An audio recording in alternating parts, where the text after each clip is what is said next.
Una de las ah, continuas necesidades que nosotros tenemos como familias que ya educamos en el hogar es saber que lo que estamos haciendo es adecuado. Y en medio de las luchas que podemos llegar a tener mientras estamos en el proceso, entendemos que básicamente una de nuestras tareas mayores es cultivar espiritualmente ciertas disciplinas, cultivar espiritualmente ciertas necesidades espirituales que tienen nuestros hijos. Y cuando estamos en una reunión como esta, siempre es bueno recordar algo. Educar en el hogar no salva a nuestros hijos. Educar en el hogar no asegura absolutamente nada. El error que algunos de nosotros podemos cometer es que, como lo llames, homeschooling o educar en el hogar, se vuelva un ídolo para nosotros. Es decir, que nuestro corazón o nuestro enfoque tan solo esté en el método o esté en lo que estemos haciendo, y entonces perdemos el verdadero enfoque, que sería provocar algo en la vida de nuestros hijos. Entonces, si yo no puedo salvar a mis hijos, si yo no puedo avivar a mis hijos, si yo no puedo hacer que mis hijos pasen del pecado a una vida vibrante en Cristo, ¿qué me toca hacer? Aquí va el asunto. Lo que me toca hacer, lo que te toca hacer como padre es cultivar. Si lo comparásemos a que estamos en un velero y estamos conduciendo ese velero, lo que nos toca hacer es orientar la vela lo más posible cercano de Cristo. Pero en algún momento nuestros hijos tendrán que encontrarse con esa necesidad de un redentor, de un salvador. Entonces, que nos aseguremos tú y yo de que nuestros hijos tengan la suficiente información, tengan el suficiente amor de parte de nosotros como padres para cuando ese momento decisivo de sus vidas llegue. Entonces, ¿qué recurso tenemos? ¿Qué es el ancla de la que nosotros podemos tomarnos? Hermanos, el única ancla que tenemos es la palabra de Dios. Entonces, si tú no has considerado esto, lo vuelvo a señalar, como lo dije ayer, no es el método que uses, no es lo académico que usas, no es el currículum que usas, es realmente tu aprecio por la obra de Dios en tu familia. Entonces, por eso titulé esta sesión, no habrá avivamiento sin abibliamiento. Si lo que tú estás buscando es que tus hijos sean avivados, o que tu matrimonio sea un matrimonio avivado, o que tu familia sea una familia avivada, jamás podrás llegar a verdadero avivamiento si no tienes abibliamiento en el corazón de tus hijos. Entonces, la Biblia es central para esa tarea, y vayamos entonces a un pasaje que creo es el mejor pasaje para definir esto en las Escrituras. Nehemías capítulo 8. Abra su Biblia conmigo a Nehemías capítulo 8, porque ahí se nos habla de un momento histórico en el pueblo judío. Están regresando del cautiverio babilónico en el que han estado por 70 años. Ni un día más, ni un día menos que lo que el Señor a través de los profetas había señalado. En un momento específico, la Biblia nos dice que Dios despertó el corazón del rey Ciro e hizo volver a los cautivos de Babilonia a Judá. Ellos vinieron en momentos distintos, unos con Zorobabel, unos con Esdras, otros con Nehemías, pero todos llegaron a Jerusalén en momentos necesarios. Y lo que se produjo en este capítulo fue un avivamiento en medio de los judíos que estaban recién regresados de Babilonia. Ahora, antes de llegar al pasaje, déjame decirte lo que no es un avivamiento. Voy a empezar al revés, pero a veces es bueno porque nos define lo que no es un avivamiento. Avivamiento no es que nuestras familias se congreguen en una iglesia grande. A veces nosotros creemos que porque estamos conectados a una iglesia grande o a una iglesia con mucha agenda, estamos avivados. Eso no es avivamiento. Avivamiento no se trata de hacer algo, se trata de ser algo. No es el hacer, es el ser. No se trata simple y llanamente de evangelismo. No se trata de reuniones largas. A veces Todavía en nuestros días encuentro gente que dice, vamos a tener una reunión de avivamiento. Y yo digo, ¿qué es eso? Es una reunión que dura como 8 horas. No, no es eso. No se trata de simple y sencillamente hacer cosas o tener programas o tener métodos humanos. Ni siquiera se trata de cantar los clásicos himnos de antaño o las canciones populares de nuestros días. No, eso no es avivamiento. Cuando piensas en un avivamiento genuino en las Escrituras, entiendes que hay algunos elementos constantes. El primer elemento es tu relación con Jesús. Si habremos de saber que nuestras vidas, primero nuestras vidas, vamos, antes de llegar a nuestras familias, comenzamos con nuestras vidas. Si tu vida verdaderamente estará viviendo un avivamiento, número uno, empezarás con tu relación con Jesús. Número uno, sabrás que eso es lo más importante, tu relación con Jesús. Número dos, avivamiento es del corazón, no de la mente. En nuestros días hay una revolución de la mente, hay una revolución al intelectualismo. Nuestros días estamos impregnados de mucha gente que te puede hablar de la historia de la iglesia, te puede defender doctrinas que ellos consideran cardinales. Sin embargo, cuando los escuchas hablar te das cuenta que no es más que como yo lo he definido, una biblioteca con patas, pero no hay nada en el corazón. Eso no es avivamiento. Hermanos, yo he conocido gente tan humilde ministrando al Señor, predicadores tan sencillos ministrando al Señor, que podrían hacer a un lado a todos estos intelectuales y son una cátedra abierta cuando los escuchas hablar, porque tienes que reconocer, y no estoy peleado, quiero que entienda esto, no estoy peleado con el intelectualismo. Creo que el evangelio, creo que la fe en algún porcentaje está ligado a que creer también es pensar. No me malinterprete, pero el padecimiento de nuestros días es que pareciera ser que mientras más citas da un predicador de libros, mientras cita a más autores, mientras cita a los grandes reformadores, a los grandes puritanos, mejor predicadores.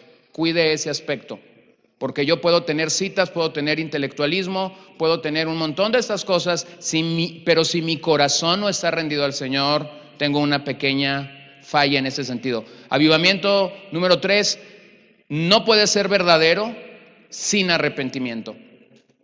Sin arrepentimiento. Nunca tendrás un verdadero avivamiento en tu corazón si no hay arrepentimiento.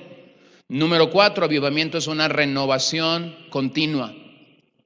Continuamente estamos renovándonos, continuamente estamos haciendo lo que Romanos 12:2 nos manda hacer, transformar nuestro entendimiento, sabiendo que la voluntad de Dios es buena, es agradable y es siempre perfecta delante de Dios. Número 5, cuando revisas la historia de los avivamientos, te das cuenta que estos momentos especiales se perdieron. Y te voy a decir la razón por la que se perdieron. Se descuidaron las bases. Así que si estás tomando notas, manda una flecha de la 5 a la 1. Te dije que la 1 era tu relación con Jesús. Históricamente, cuando revisas los avivamientos, te das cuenta que se perdieron porque la gente descuidó la base, su relación con Jesús.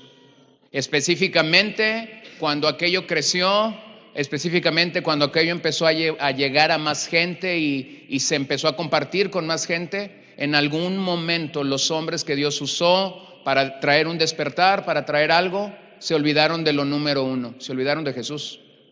Ahora, fíjense qué paradójico, ¿no? Que nos llamen cristianos, que nos estemos haciendo un trabajo de hacer la obra de Dios y sin embargo nos olvidemos de Jesús. Este es el peligro, no solo de los predicadores, porque este siempre es como una batalla que nosotros tenemos. Ese es el peligro de cualquier creyente que está haciendo algo por Dios. Misiones, a tu ministerio familiar, que estás haciendo algo en la iglesia. Llega un momento en el que si la máquina no se detiene, usted me va a entender este proverbio que tenemos nosotros, no está en la Biblia, pero nosotros decimos el show tiene que continuar, es tomado del mundo de la farándula, o sea, pase lo que pase, el show tiene que continuar. Y a veces nosotros los cristianos estamos más trabajando con ese proverbio que con otros muchos que la Biblia nos dice. El show tiene que continuar. Cuando entiendes lo que sucedió en el libro de los Hechos de los Apóstoles, entiendes que todo comenzó siendo un movimiento. Todo comenzó siendo un movimiento, era una experiencia de movimiento. Bueno, si lo quieres hacer para tener unas notas ahí, nos tenemos que cuidar de las 3 M's. 3 M's. Todo comienza siendo un movimiento. Ese movimiento en algún momento se convierte en una maquinaria. Y si nosotros descuidamos las bases, esa maquinaria se convierte en un monumento.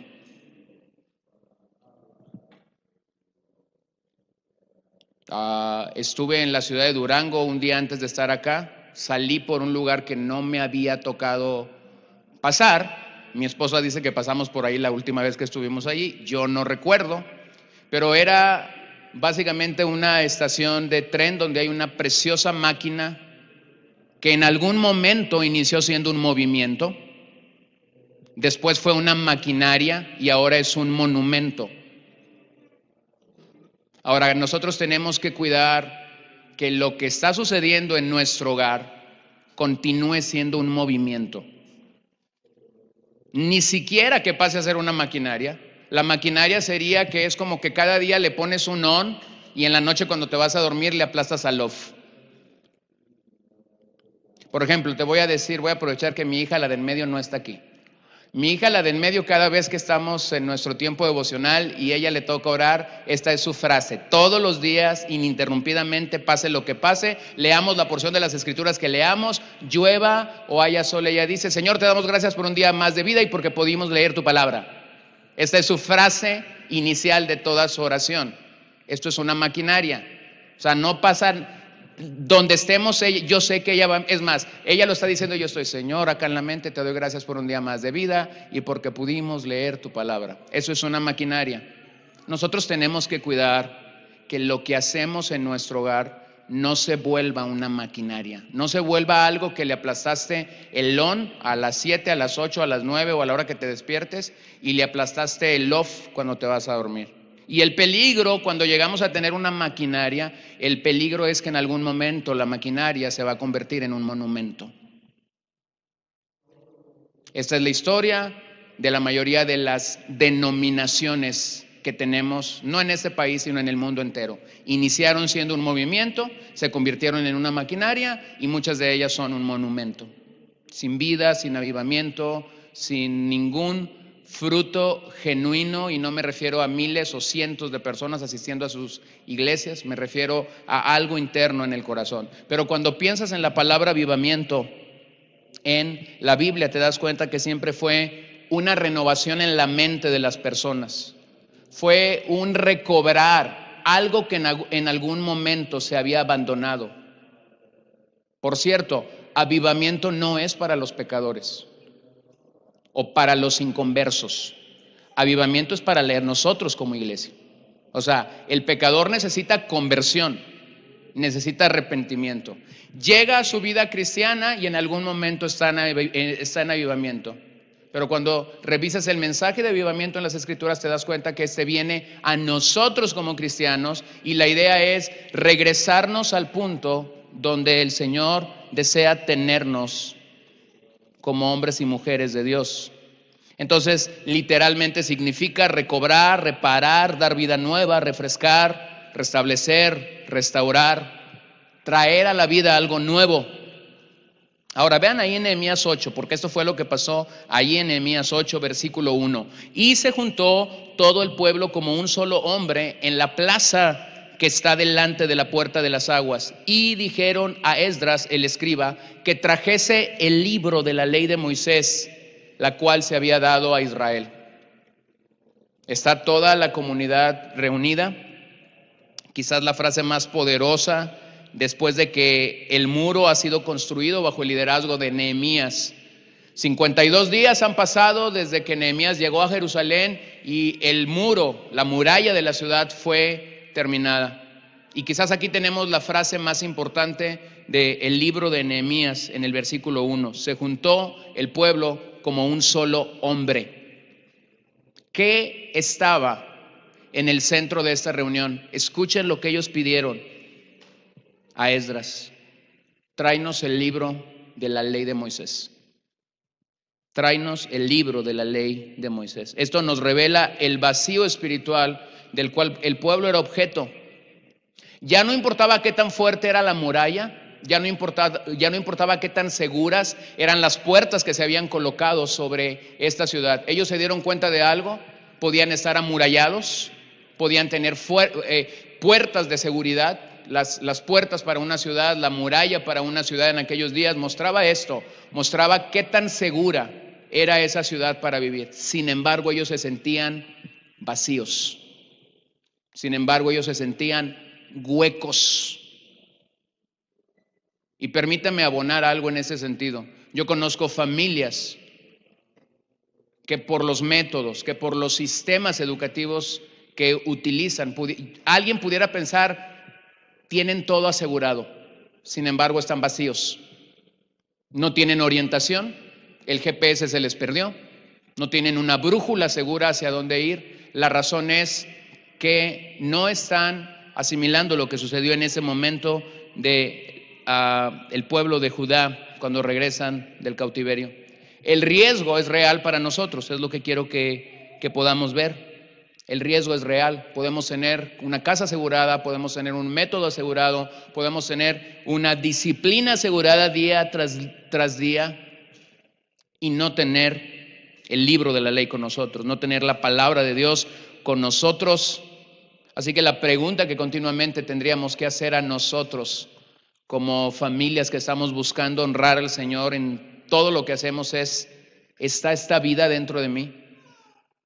¿O tan solo estoy en una maquinaria con mis hijos? ¿O tan solo estoy en un ir y venir todos los días, en un continuo ir y venir sin ningún propósito, sin ninguna meta?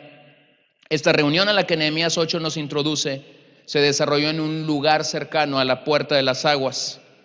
La Puerta de las Aguas representaba para ellos la puerta de la palabra. Esto simple y sencillamente es un simbolismo, pero es un simbolismo que es importante para nosotros. Nuestras reuniones en casa, nuestras reuniones como familia, nuestros momentos especiales como familias deberían ser muy cercanas, al igual que esta reunión, deberían ser muy cercanas a la palabra de Dios. Ya no como un símbolo, porque la palabra no es un símbolo para nosotros, sino como ese momento especial en el que nosotros buscamos la vida de Dios para nuestro seno familiar. Entonces observen esto. Lo que se va a desprender en este pasaje es cómo esta comunidad llegó a tener un avivamiento verdadero en aquellos días, y todo comenzó muy cerca del libro de la ley. Ahora regreso a la historia de los avivamientos que nos han antecedido. La historia de los avivamientos que nos han antecedido han siempre tenido la distinción de estar cerca de la palabra de Dios. Y aquellos que no han tenido la palabra de Dios como fundamento han sido solo, espero que me entiendan esta expresión que no sé si se usa en esta parte del país, han sido una llamarada de petate. ¿Entienden eso? O sea, es algo que hace ruido 2-3 días y al cuarto ya no está. Es algo similar cuando el 1 de enero decimos me pongo a dieta. Ya diciembre se acabó, ahora sí me pongo a dieta. Empieza el primer día de enero, vas muy bien el primero, el segundo la conciencia te sigue reprendiendo, el tercero la tentación empieza, el cuarto ya la perdimos. Es una llamarada de petate. Cuando hemos tenido en la historia de la iglesia cristiana este tipo de avivamientos sin la palabra de Dios, es cuestión de tiempo, se van a acabar, se van a esfumar. Pero cuando has tenido verdaderos avivamientos, han comenzado con la palabra, se han quedado con la palabra, han permanecido por algún momento, y también tengo que decirte que se han perdido cuando la gente descuidó el fundamento, o sea, abandonó la palabra del Señor. Ahora, pasemos a revisar el capítulo 8, y sé que vamos a correr un poquito, pero simple y sencillamente vamos a hacernos la pregunta: ¿cuáles fueron las bases de este avivamiento? Número 1, las bases del avivamiento aquí están. Número 1, la verdad fue establecida. La verdad fue establecida. Trajeron el libro de la ley. El punto de partida para nosotros siempre es la palabra de Dios. Siempre es la palabra de Dios. Usted tiene aquí a la salida buenos libros. Hay buenos libros que usted puede adquirir en esta feria, en esta reunión que tenemos. Sin embargo, los libros simplemente son herramientas, simplemente son aditamentos, simplemente son la apreciación de un hombre o de una mujer acerca de principios bíblicos. La verdad para nosotros sigue siendo establecida por la palabra de Dios. Entonces aquí comenzó todo para ellos. La verdad fue establecida, la verdad fue comunicada aquel día al dar lectura a la ley de Moisés. Esdras tuvo una proclamación abierta, osada, valiente, porque Esdras sabía algo. Muchos de ellos estaban violando la ley de Dios. Ahora, yo no soy ciego como padre. Yo sé que a veces estoy leyendo cosas con mis hijas que ellas mismas están violando. Y voy a dar un paso más adelante, que yo mismo estoy violando. No se asuste, esa es la realidad. Nosotros leemos un proverbio, este año tenemos un método en la iglesia para leer la Biblia, donde leemos proverbios 12 veces por año, es decir, leemos un proverbio diario, así que terminamos el mes y al siguiente mes volvemos a comenzar proverbios. Yo animo a la congregación para que lea el libro de proverbios en 12 versiones distintas. Entonces inicié en enero con una versión, la versión, como dijo Jorge ayer, autorizada por todas las denominaciones, la clásica que tenemos pues, la 1960.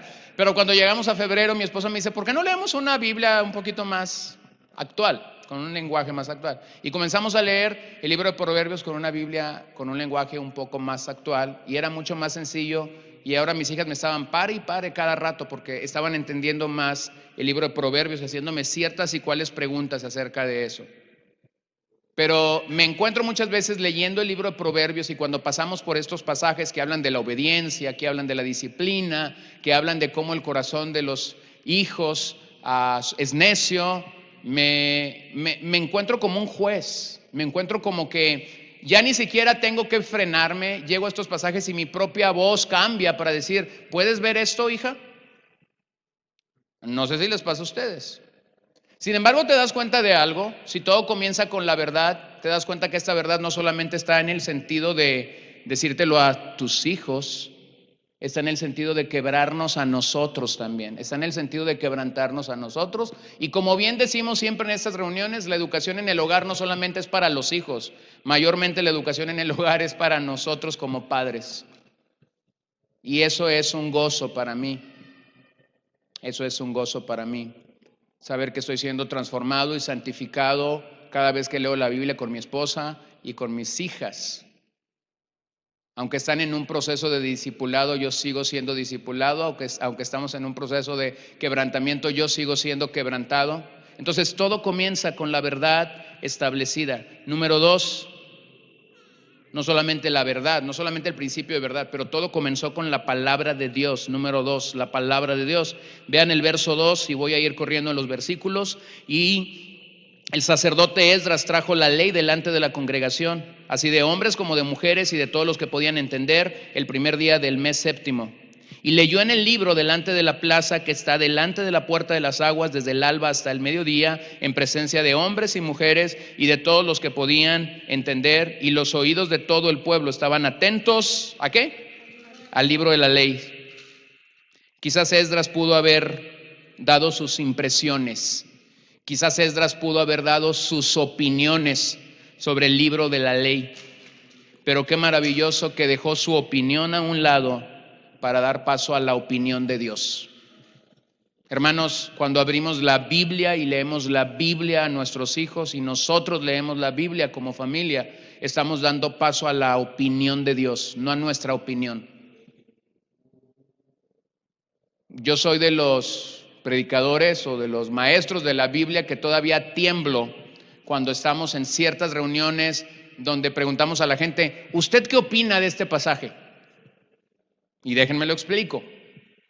Porque por allá tenemos a una señora que se imagina una cosa de este pasaje, por acá tenemos a un joven que piensa otra cosa de este pasaje, por acá está esta otra señora que sale con otra cosa, ya perdimos un rumbo específico para ir a donde realmente la palabra te quiere llevar.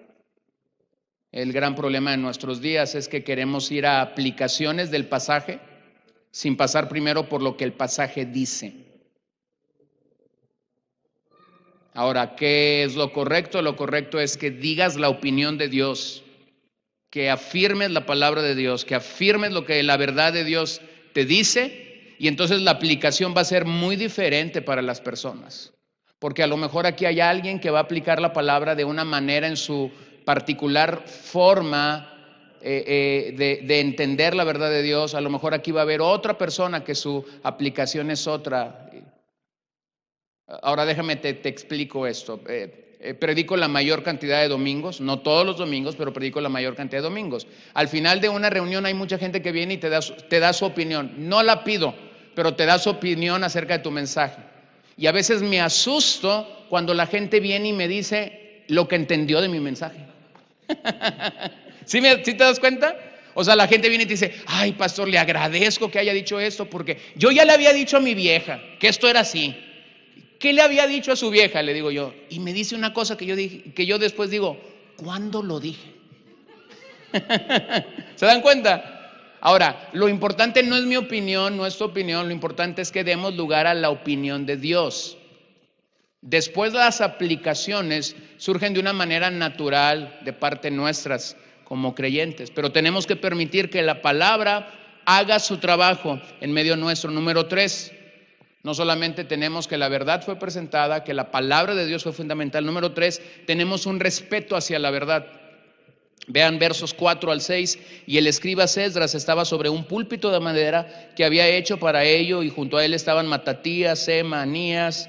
Hay una buena cantidad de nombres que voy a brincar por el tiempo. Verso 5, abrió pues Esdras el libro a ojos de todo el pueblo, porque estaba más alto que todo el pueblo, y cuando lo abrió todo el pueblo estuvo, ¿qué? Atento. Bendijo entonces Esdras a Jehová, Dios grande, y todo el pueblo respondió, amén, amén, alzando sus manos, y se humillaron y adoraron a Jehová inclinados a tierra. Mira, cuando nosotros damos el debido lugar a la palabra de Dios, entonces va a ser respetada por cada individuo. Ahora, quiero decirte algo, esto no es un modelo que nosotros mismos como familia hemos alcanzado al 100%. Tengo que ser honesto. No estoy aquí para predicarte de esto como algo que he alcanzado al 100%. Sin embargo, estoy en el proceso. Sin embargo, estoy caminando. Sin embargo, no me detengo. Tengo hijas pequeñas y yo ya pasé por esos momentos en los que yo estaba leyendo la Biblia y una iba y venía y una brincaba y otra andaba por allá y de repente una me dio una enseñanza increíble, ¿no? Estábamos tratando de memorizar Proverbios, una porción de Proverbios 1, mi esposa, yo, mi hija más grande, y estábamos concentrados ahí, y la de en medio que andaba brincando de un lugar a otro, en un momento le dije, bueno, ¿y tú qué ondas? Y entonces volteó para acá y con sus chinos, unos para acá y otros para allá, me comenzó a citar el proverbio mejor que nosotros, que supuestamente estábamos concentrados memorizando este proverbio. Entonces, sobre todo si tienes hijos pequeños, esta es una realidad. No es como que tus hijos pequeños van a estar ahí los 25, los 30, los 40 minutos y te van a estar diciendo amén, gloria a Dios, aleluya. No, sería así como que el ideal que nosotros tendríamos, pero yo entiendo que no lo es. No lo es. Un día yo me asusté, estaba con una familia que educa en el hogar y creo que son como 10 hijos y estábamos en una reunión y me invitaron a ser parte de su devocional familiar y yo dije, está bien, es interesante ver un fenómeno así. Y entonces estaban estos 10 niños, estaba su papá dando ahí su lectura bíblica y después dando aplicaciones y yo vi que hasta la bebé parecía que estaba entendiendo todo y volteaba y yo dije, wow. Bueno, y yo iba empezando con esto y yo dije, si este es el desafío, entonces está difícil. Y yo vi que pasó los primeros 10 minutos y yo dije, ¿cuándo va a acabar? Y pasaron los otros 20 minutos y yo dije, ¿cuándo va a terminar? Y llegamos a los 30 minutos y la bebé ya estaba dormidita. La palabra le dio paz. Como algunos creyentes los días domingos, ¿no? Que les da mucha paz la palabra. Entonces, el punto es este. el punto al que quiero llegar es esto. No todos vamos a tener esta condición. Y los hijos van a ir creciendo y posiblemente los hijos mientras crecen logran asimilar estos principios y sin embargo los que sigan teniendo hijos pequeños van a seguir teniendo estas batallas con hijos pequeños. Sin embargo, tenemos que reconocer que aquel día hubo un respeto y el respeto se originó por la propia palabra de Dios. Por la propia palabra de Dios. El punto a veces peligroso con esto es que si yo estoy como un cuchillito constante, siéntate, no te pares, o sea, hay que entender esto, son niños. A veces va a haber días donde vamos a tener una victoria increíble, va a haber días donde vamos a tener una batalla increíble para nuestro tiempo devocional. Espero que esto no le produzca una situación de rechazo en su corazón. Entonces, ¿por qué estás ahí? A lo mejor vas a preguntar. No, para mí esta es la realidad. Pero el aspecto, el problema es este. Si lo que nosotros queremos es un buen embalaje, un buen estereotipo, no sé si usted se ha sorprendido de repente por un regalo, ¿no? Si fue Navidad o fue tu cumpleaños, de repente tenemos un regalito y tú ves ahí una cajita insignificante y tú ves esa cajita y dices, ¿qué me habrán regalado ahí? Y de repente alguien llega con un cuadrote así, un moñote así, y tú dices, ya quiero, y quieres abrir el grande. Y de repente yo me he encontrado abriendo el grande y de repente había un montón de papel periódico adentro. Y al final era algo pequeñito. Desprecié el regalo chiquito, pero me fui con el grande visiblemente y resulta que acá en el regalo chiquito estaba el gran regalo del día. Ojo con esto, sobre todo para nosotros que educamos en el hogar. A veces queremos que nuestros hijos parezcan ser el regalote de la fiesta, el que tiene el papel más bonito, el que tiene el moño más bonito. ¿Sabes por qué? Porque eso vende. Eso le dice a otros que estás haciendo un muy buen trabajo como educador, pero finalmente, mi hermano, eso es un pecado y se llama orgullo. Y lo estás haciendo para que otros te alaben. Y lo estás haciendo para que otros te reconozcan algo. Y esto es no entender por qué estamos discipulando a nuestros hijos. Entonces, el respeto por la verdad va a llegar si nosotros plantamos el fundamento de la verdad. Número 4, se explicó la verdad para que fuese entendida. Se explicó la verdad para que fuese extendida. Versos 7 y 8. Leo el 8, y leían el libro de la ley de Dios claramente y ponían el sentido de modo que entendiesen la lectura. Ponían el sentido. La palabra de Dios fue clara para ellos. Ponían el sentido de modo que entendiesen la lectura. De nada nos serviría ir por la Biblia, pasar por todas estas hojas de la Biblia. Si lo que nosotros queremos es que nuestros hijos realmente entiendan, posiblemente tu lectura de la Biblia va a ser más lenta. Mientras ellos no tienen la disciplina de leer diariamente las Escrituras y quizás tú les estás leyendo las Escrituras o están teniendo un tiempo devocional contigo, quizás tu lectura va a ser más lenta. Si yo le siguiera el rollo a mi hija de en medio, yo leería muy poca Biblia con ellas, porque ella casi en cada línea dice, detente, explícame. Y detente, explícame. ¿Y qué quiere decir esto? Ya casi le digo, soy tu papá, no soy un diccionario. Quiere saber el significado de todas las palabras. Pero hermanos, por eso digo, posiblemente si tú lees la Biblia con tus hijos, vas a ir más lento. Y te van a hacer preguntas que a lo mejor ni siquiera tú te has hecho. Y esas son las preguntas que a veces nos ponen a temblar. Cuando te hacen preguntas que quizás tú no te has hecho. Esta expresión, ponían en sentido, significa hacer que algo sea diferente. De alguna manera, cuando ellos comenzaron a escuchar la ley de Dios, el énfasis era que la verdad pudiera fluir de una manera significativa para ellos, hasta lograr que realmente sus oyentes entendieran lo que ellos estaban compartiendo aquel día. Número 5, se aplicó la verdad. se aplicó la verdad. Aquí está el principio. No llegamos a las aplicaciones sin haber comunicado la verdad.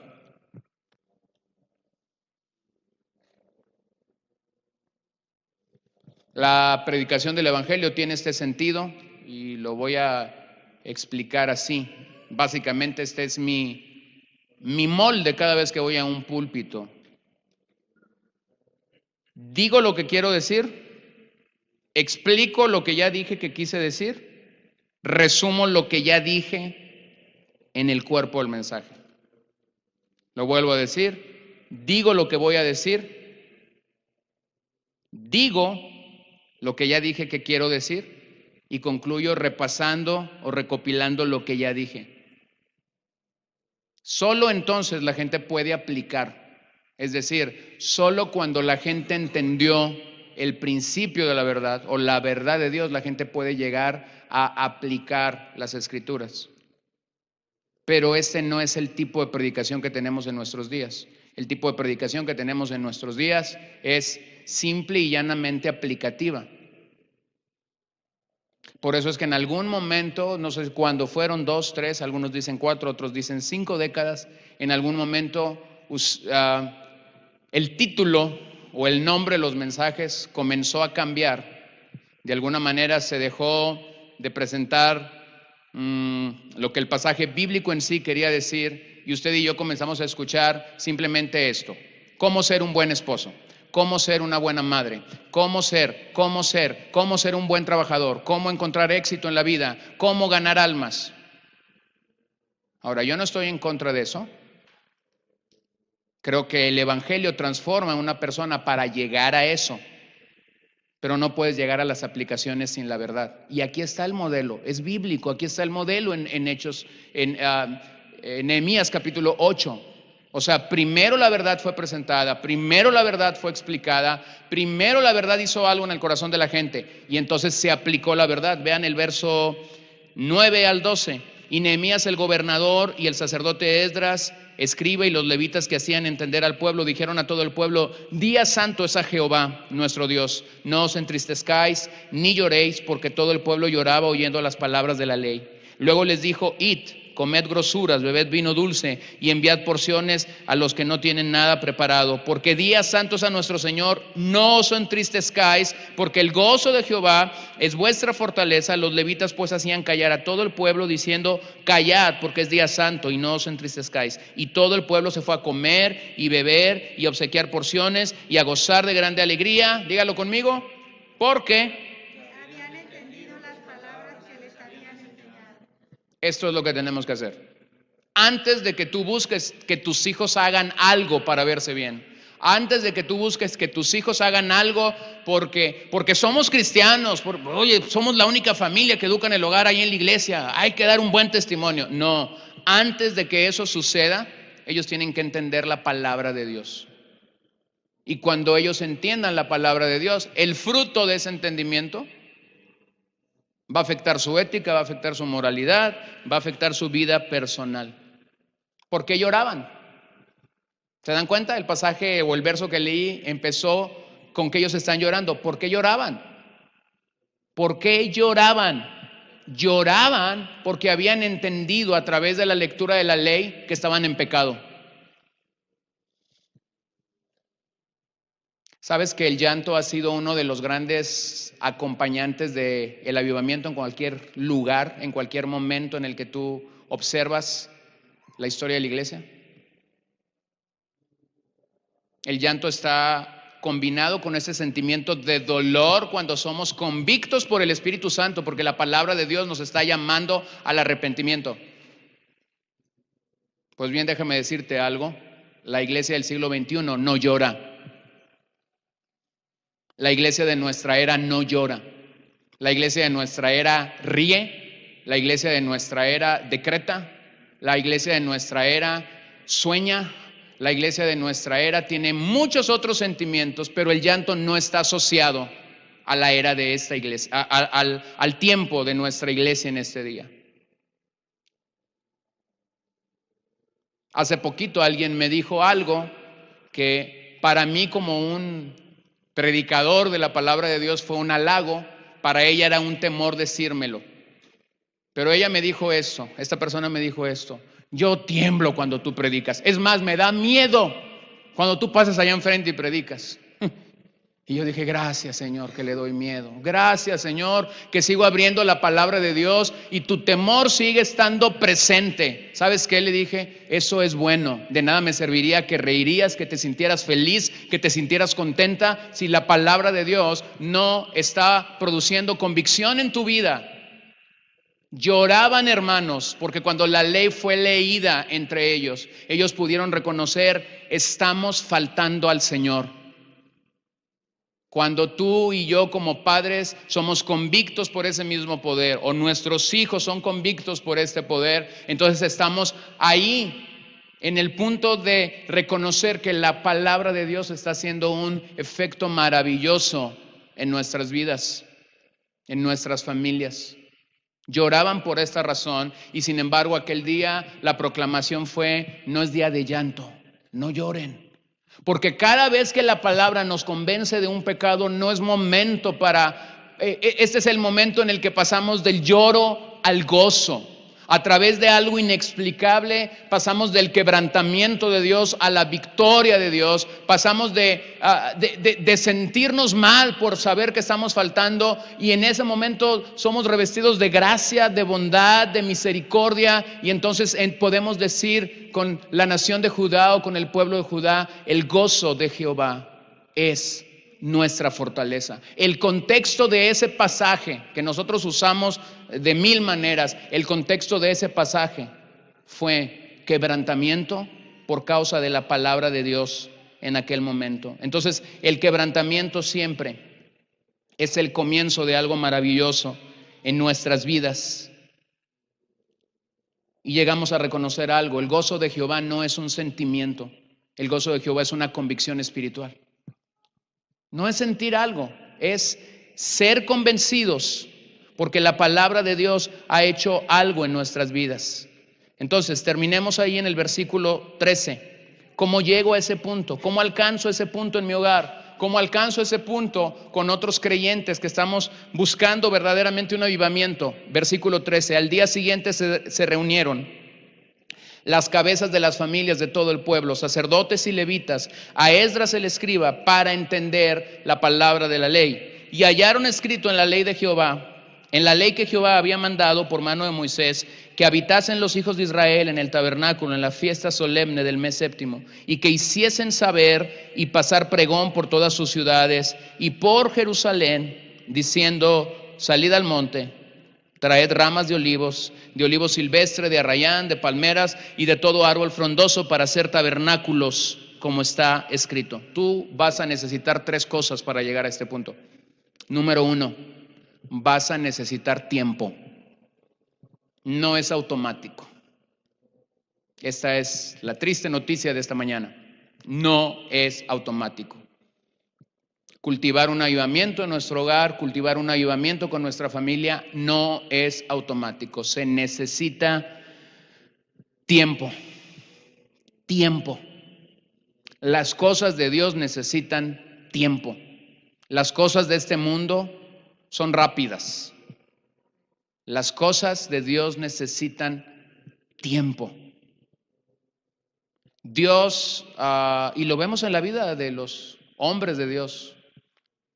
Moisés pasó los primeros 40 años de su vida creyendo ser algo, después pasó los otros 40 años de su vida reconociendo que no era nadie, para finalmente entender en sus últimos 40 años de vida que Dios utiliza gente que es nada para hacer una obra maravillosa. Pero después Moisés tomó consigo a Josué, que fue el hombre que introdujo a la tierra prometida a la nación de Israel. Y a Josué le tomó 40 años convertirse en el líder que Dios levantó. No fue un líder express. Josué pasó 40 años al lado de Moisés, aprendiendo de él, al lado de la presencia de Dios, aprendiendo de la presencia de Dios. Y si usted comienza a ver la vida de cada hombre en la Escritura, se va a dar cuenta que tomó tiempo. Entre que David fue ungido como el próximo rey de Israel, aquel día que Samuel fue a visitar la casa de su padre y le derramó el aceite y le dijo: tú eres el próximo rey de Israel. De ese día aquel llegará a ser rey primero de la tribu de Judá, no de Israel, primero de la tribu de Judá. Hay como unos 14, 15 años. En esos 14, 15 años a David lo anduvo buscando Saúl para matarlo, ¿se acuerdan? En ese tiempo David anduvo errante, no fue un liderazgo express, le tomó tiempo. Llegó a ser rey de Judá y 7 años más tarde los ancianos de Israel vinieron y lo buscaron y le dijeron: queremos que gobiernes sobre toda la nación de Israel. Le tomó tiempo. La obra maestra de Pablo en la literatura del Nuevo Testamento se llama Romanos. Es la explicación más maravillosa que tenemos nosotros en el Nuevo Testamento acerca de qué es el Evangelio. Sí, pero a Pablo le tomó 20 años de su vida llegar a escribir a los romanos qué es el Evangelio, explicar la justicia de Dios frente a la culpabilidad de los hombres. Te va a tomar tiempo. Y yo sé que esto los puede desanimar como me desanima a mí, pero nos va a tomar tiempo. Nos va a tomar tiempo. Recuerdo cuando nosotros comenzamos a educar a nuestra hija mayor en el hogar. Ahora mi esposa se queda conmigo en las conferencias, pero en aquel momento cuando nosotros empezamos a educar en el hogar, mi esposa siempre andaba buscando a las esposas de otros hombres que estaban en esas conferencias y que ya tenían más años que nosotros. Y no sé por qué razón las buscaba siempre en el baño. Yo creo que iba tras ella y ahí en el baño pasaban horas y horas hablando. Y ella siempre hacía esta pregunta: ¿cómo le hago? Es que no estoy viendo fruto. Es que mira, ya empezamos, estamos haciendo esto, pero no vemos fruto. Y recuerdo que una vez, ya no me acuerdo de qué era el árbol que te dijeron, pero una vez una linda hermana le dijo: ¿de qué? ¿Olivo? No recuerdo. Pero le dijo esto: te va a tomar 7 años. 7 años para ver un fruto visible. Yo dije: 7 años. Y le dio toda una metáfora que ya no recuerdo. Ella dice que es el olivo, ya no lo recuerdo, pero se lo explicó, hermanos, bien bonito. Pero yo decía: 7 años. Pasó el primero, pasó el segundo, pasó el tercero, pasó el cuarto y no veíamos un resultado visible. Pero cuando llegamos al 7º año, comenzamos a ver un resultado visible. No es ley, esta fue nuestra historia, no es ley, no es regla. Si tú tienes resultados visibles al primer año, qué bueno, gloria a Dios. Pero lo que sí tengo que advertirte es: te va a tomar tiempo. Educarlos en el hogar no es producir cristianos modelos express. No estamos haciéndolo por eso. Número 2, se requiere personas adecuadas, las personas adecuadas. En el contexto del pasaje que estamos leyendo, las personas adecuadas eran los maestros de la ley. Esdras era un sacerdote, era un escriba. Nehemías fue un líder que Dios usó con un corazón inclinado para buscar a Dios. Usted lo ve en el capítulo 1. Oró y oró y oró para hacer lo que Dios lo llevó a hacer. Se requieren las personas adecuadas. Y tengo que decirte algo: las personas adecuadas para ministrar a tus hijos son ustedes como padres, somos nosotros como padres. Las dos entidades, las dos instituciones a las que mayormente las familias en nuestros días entregan esta autoridad: una es el Estado, envía a sus hijos para que el Estado eduque a sus hijos. 2, la segunda institución a la que los padres envían a sus hijos para que se los cristianicen es la iglesia.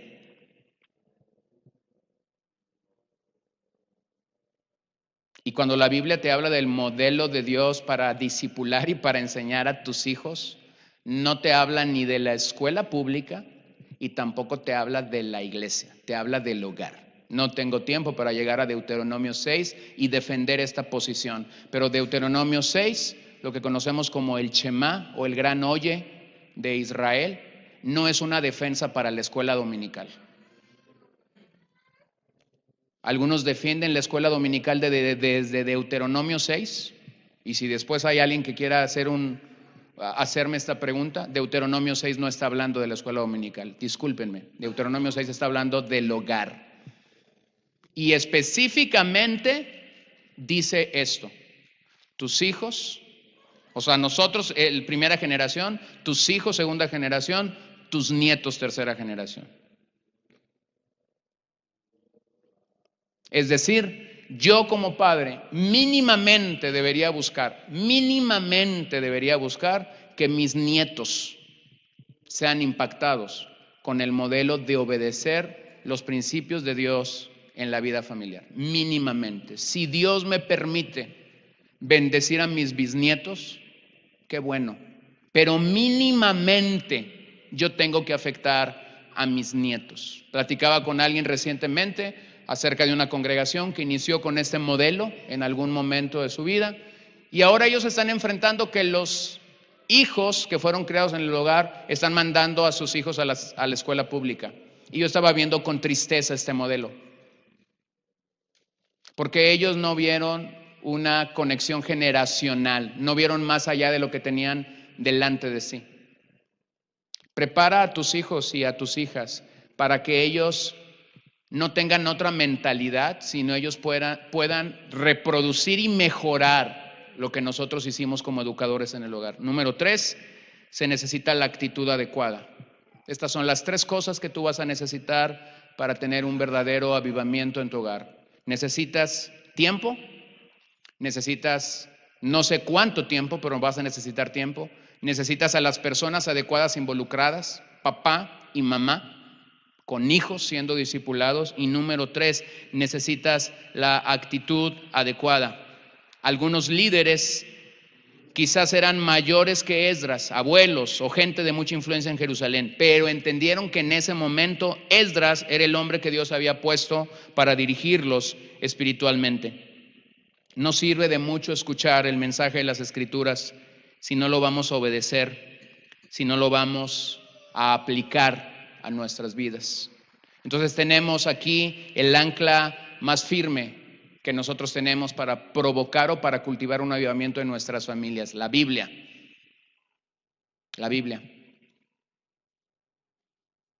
La Biblia. Y me gusta siempre recordar esto. Necesitamos exponer el libro, todo el libro, todo el tiempo. O sea, tienes la Biblia, presenta la Biblia, hazlo todo el tiempo. Pasa con ellos el tiempo que tengas que pasar, deteniéndote lo que te tengas que detener, explicando lo que tengas que explicar, y permite que Dios use esa palabra en sus corazones, no en automático, pero que use esa palabra en sus corazones en algún momento para producir vida. Amén. Oramos. Señor, te damos gracias esta tarde por tu amor y por la oportunidad que nos das de estar juntos aquí. Pido un verdadero avivamiento para mi vida, para mi familia específicamente en cuanto a esto que hemos hablado. Pido que pasemos, que recobremos, que seamos revitalizados por tu Espíritu Santo mientras vemos que tu palabra es genuina y es la verdad de Dios para nosotros. Y también pido un avivamiento en el corazón de estas familias que están reunidas aquí, Señor. Llévanos a ese punto de reconocer y de entender el valor que nosotros tenemos que dar a la palabra de Dios en nuestras vidas, en nuestros corazones y en el hogar. Y también pedimos por un verdadero avivamiento sobre esta nación, donde el libro de la ley, donde la palabra de Dios, donde el evangelio sea proclamado al corazón de tu iglesia y tu iglesia pueda ser avivada por el poder de tu Espíritu Santo, santificados por la obra de tu Espíritu Santo, convictos por tu Espíritu Santo, sacudidos por tu Espíritu Santo para obedecer tu palabra en todo. Lo pedimos en este momento y te damos a ti la gloria y el honor. En el nombre de Jesús oramos. Amén.